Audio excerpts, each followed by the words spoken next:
नमस्कार, मैं जनभक्त शिवम गौतम। और जिस तरीके से हमने आपको 2 साल पहले बताया था कि राफेल भारत के लिए क्यों जरूरी है, किस तरीके से राफेल को भारत आने से रोकने की साजिश कांग्रेस के द्वारा की गई, लेकिन वो सारी की सारी जो कोशिशें थी, जैसा कि राफेल का नाम है उसी तरीके से राफेल तो भारत आ रहा है लेकिन राहुल फेल हो गया।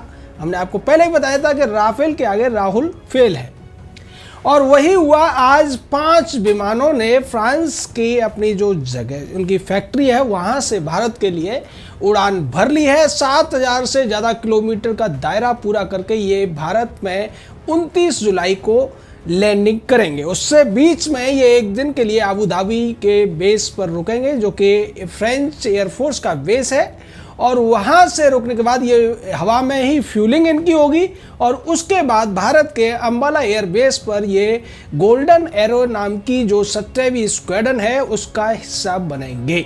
निश्चित तौर पर इससे झटका न केवल चीन को लगा है, पाकिस्तान को लगा है, बल्कि कांग्रेस को भी बहुत बड़ा झटका लगा है। और इसके राज बाद में समझ में आए लोगों को कि चूंकि चीनी कम्युनिस्ट पार्टी और कांग्रेस का एक पैक्ट था, उसी की वजह से कांग्रेस इस विमान को भारत लाए जाने का विरोध कर रही थी। फिर से कांग्रेस के एक नेता और पूर्व मंत्री मनीष तिवारी ने सवाल उठा दिया, उस पर बात बाद में करेंगे। लेकिन ये जो 5 विमान आ रहे हैं इसमें खासियत ये है कि 3 विमान सिंगल सीटर हैं और 2 विमान इसमें डबल सीटर हैं। जो डबल सीटर विमान है, टोटल जो 2 स्क्वाड्रन की खरीद हुई है उसमें से 6 विमान डबल सीटर हैं और उन्हें ट्रेनर के रूप में भी इस्तेमाल किया जाएगा। बाकी सारी की सारी चीज़ें, सारी सुविधाएं, सारी मारक क्षमताएं, सारे इंजन वगैरह उनमें लगभग सेम है, कोई बहुत बड़ा अंतर नहीं है। केवल उनको इसलिए रखा गया है कि 12 पायलट्स को फ्रांस में ट्रेनिंग दी जा चुकी है और चूंकि 36 विमान आने हैं तो यहाँ आकर इन 2 विमानों के ऊपर आने वाले समय में भारतीय वायुसेना के अन्य जो पायलट्स हैं उनको ट्रेनिंग दी जाएगी। और इसके तहत जिस तरीके से स्कॉल्प और दूसरी जो मैच्योर मिसाइल है वो लगकर आ रही है, उसकी जो मारक क्षमता है 150 किलोमीटर है, वो हवा से हवा में मार कर सकती है।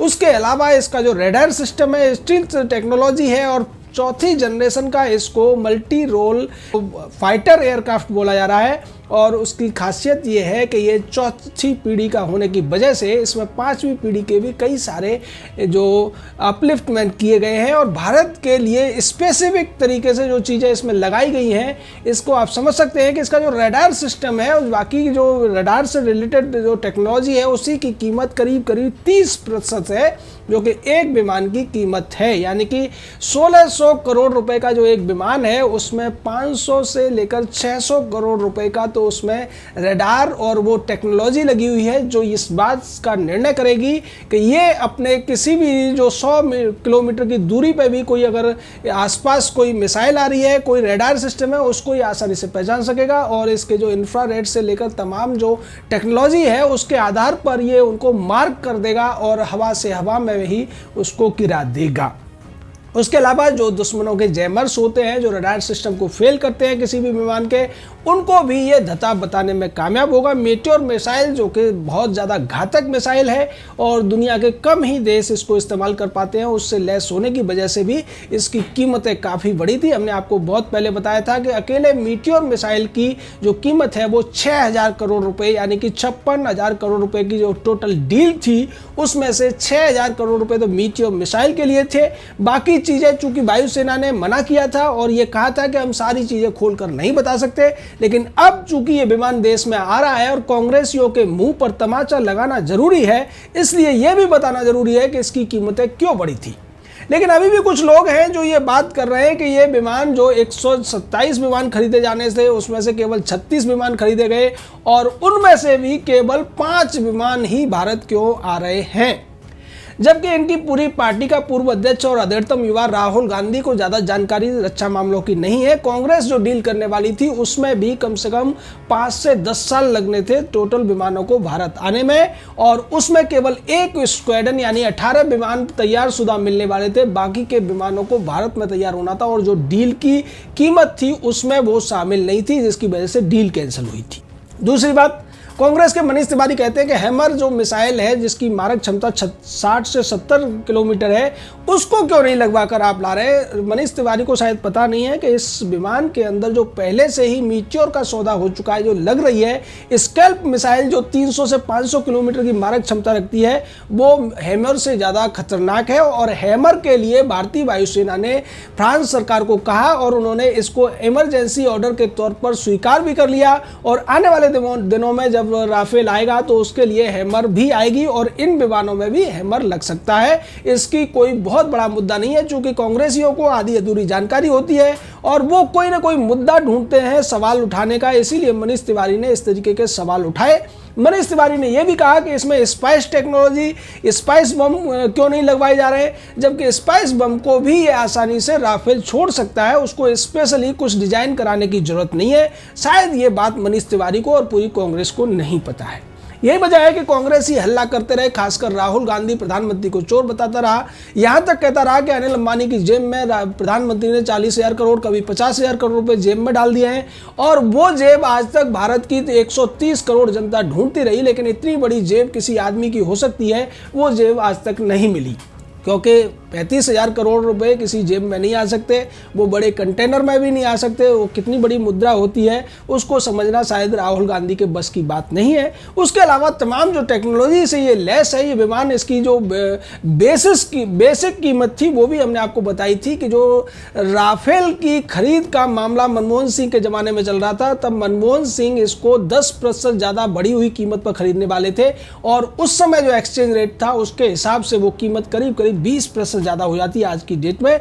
लेकिन प्रधानमंत्री मोदी ने जब इसका सौदा किया तो वो 10% कम में किया। जो 100 बिलियन यूरो का जो एक बेसिक विमान मिलना था उसको भारत सरकार ने 91 बिलियन यूरो में खरीदा। तो उस तरीके से ये पूरी की पूरी डील सस्ते में हुई और उसकी वजह से काफ़ी अंतर आया। और अगर बात की जाए कांग्रेस के ज़माने की तो एक्सचेंज रेट में ही कम से कम 20 रुपये का अंतर आ गया था, जिसकी वजह से कीमतें ज़्यादा लग रही थी। लेकिन चूंकि कांग्रेसियों को देश को बरगलाने में ज़्यादा आनंद आता है, गलत खबरें और झूठ का प्रसार करने में मज़ा आता है, प्रपंच करने में बहुत ज़्यादा उनको दिलचस्पी रहती है, यही वजह रही कि वो राष्ट्रीय सुरक्षा से समझौता करते हुए राहुल गांधी ने इस पूरे मामले में ये मुद्दा उठाया था कि राफेल की डील कैंसिल होनी चाहिए।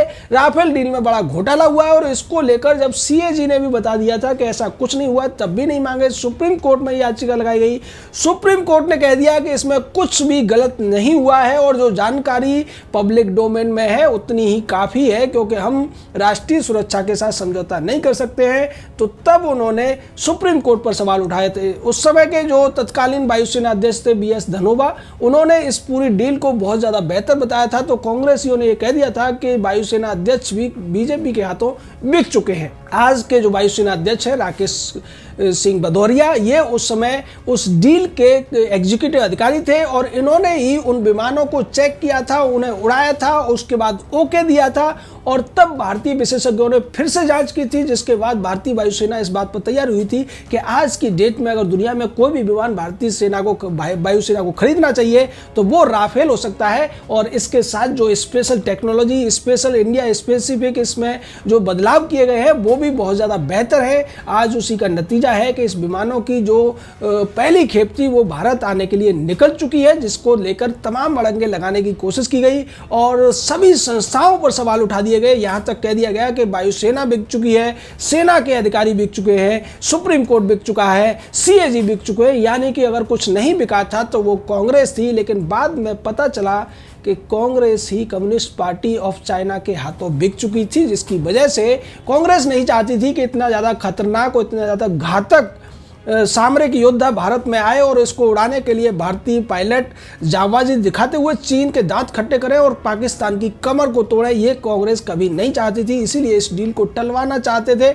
और आपको बता दें कि ये जो खरीद का पूरा मामला था, कहानी शुरू हुई थी जब भारत के प्रधानमंत्री हुआ करते थे अटल बिहारी वाजपेयी। उन्होंने इस मामले में पहल की थी, उसके बाद मनमोहन सिंह ने इस बात को टालते टालते 2006 और 2007 में इसके लिए बिडिंग शुरू की थी और उसके बाद बिडिंग होते होते जब ये पूरा मामला आगे बढ़ा तो 2011 हो गया। 2011 से 13 तक राफेल के साथ डील पे बात होती रही और बाद में उस डील को AK एंटनी ने कैंसिल कर दिया।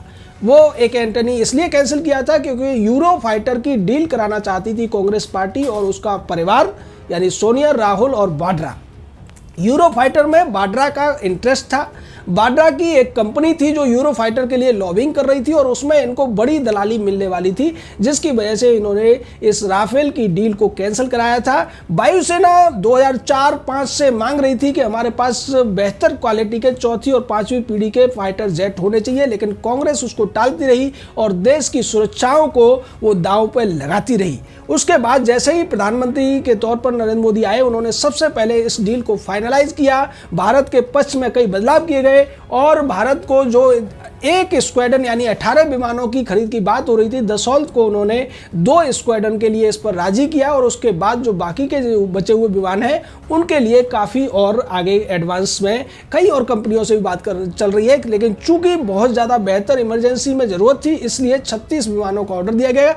जहां कांग्रेस केवल बेसिक तौर पर विमानों की बात कर रही थी और 109 विमानों को वो कह रहे थे कि भारत में बनाएंगे, जिसकी कीमत बहुत ज़्यादा पड़ रही थी। दसौल्त इसके लिए राजी नहीं था और कांग्रेस ने बाद में HAL का भी मुद्दा बनाया, जबकि HAL पहले ही कह चुकी थी कि उनके पास ऑफसेट की सुविधा नहीं है, वो इस मामले में कहीं थे ही नहीं, वो उन्होंने कभी डीलिंग की नहीं थी। लेकिन उसके बावजूद HAL के जब चेयरमैन ने इस बात के लिए कांग्रेस को झूठा साबित किया तो कांग्रेस ने HAL के चेयरमैन पर भी सवाल उठा दिए। तमाम सवालों के बाद आज भारत के लिए उड़ान भर चुका है राफेल और इसकी हमने आपको खासियत कई बार बताई जा चुकी है। 12 पायलट्स ने ट्रेनिंग ली है फ्रांस के अंदर और बाकी के जो पायलट्स होंगे उनको ट्रेनिंग दी जाएगी भारत के भीतर। लेकिन एक बड़ी बात यह है कि 5 के 5 विमान जब से अंबाला एयरबेस पर लगेंगे उसी दिन से ये मारक क्षमता के साथ लैस रहेंगे। एक तरफ ये ट्रेनिंग भी देंगे पायलट्स को, जो 2 विमान इसमें ट्रेनर के तौर पर रहेंगे, क्योंकि वो डबल सीटर है, इसलिए एक पायलट ट्रेन रहेगा और एक जो दूसरा पायलट रहेगा वो रहेगा। बाकी ये 5 के 5 अब चीन की किसी भी दुस्साहस का जवाब देने के लिए भारतीय वायुसेना के पास रहेंगे। और चीन इस मामले में काफ़ी डरा हुआ है, क्योंकि अभी चीनियों ने और पाकिस्तानियों ने जिस तरीके से मिस्र के जो वायुसेना थी उसने तबाही मचाई थी लीबिया में, उसको देखकर ये इनको पता चल गया था कि कितना ज़्यादा खतरनाक है राफेल। लेकिन एक बड़ी बात इसमें यह है कि जो राफेल मिस्र के पास हैं उससे भी ज़्यादा बेहतर क्वालिटी के, बेहतर मारक क्षमता वाले राफेल बेहतर टेक्नोलॉजी के साथ भारत आ रहे हैं और हम सभी भारतवासी 130 करोड़ भारतवासी दिल से, खुशी से और प्यार से उनका स्वागत करते हैं। जय हिंद, जय भारत।